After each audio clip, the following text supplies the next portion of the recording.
Alors, je reviens sur la question des gestes barrières.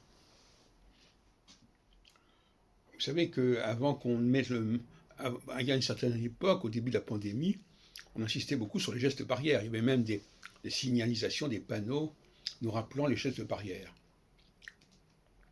Aujourd'hui, ces gestes barrières ne sont plus respectés, plus guère respectés, et ils le sont d'autant moins dans des endroits, dans des enceintes où il y a le pass sanitaire, ou plutôt par la suite, ou probablement assez bientôt en janvier, février, le pass vaccinal.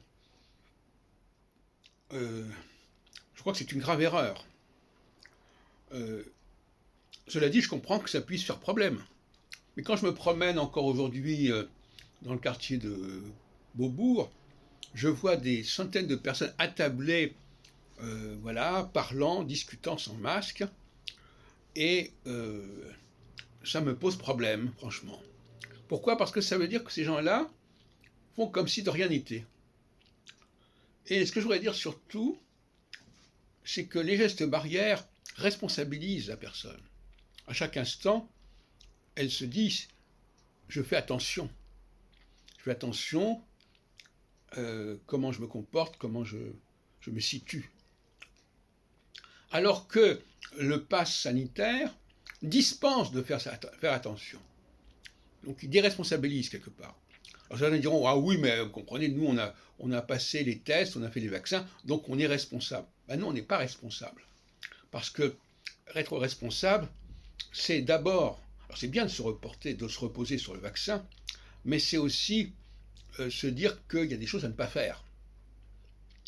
Et notamment à parler sans masque, en dehors du moment très pointu et très limité où l'on mange, mais là les gens abusent complètement, puisque soi-disant ils enlèvent le masque pour manger, et puis ils le gardent, ils enlèvent le masque toute la soirée.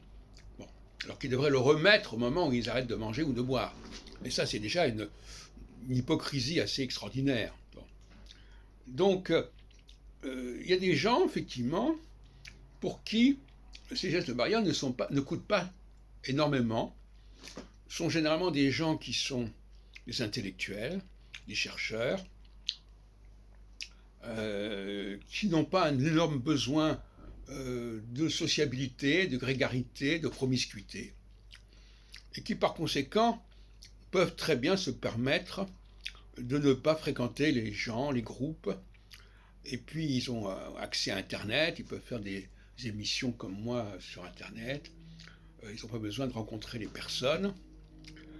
Mais le commun des mortels, lui, il a un besoin viscéral de voir les personnes, de leur parler, et il ne peut pas se restreindre à ce sujet. Et donc il faut qu'il trouve tous les prétextes possibles pour ne pas avoir à restreindre. Et un des prétextes, c'est la vaccination. Du moment que je me suis vacciné, je n'ai pas à me priver de mes habitudes antérieures. Voilà le motto, voilà la devise.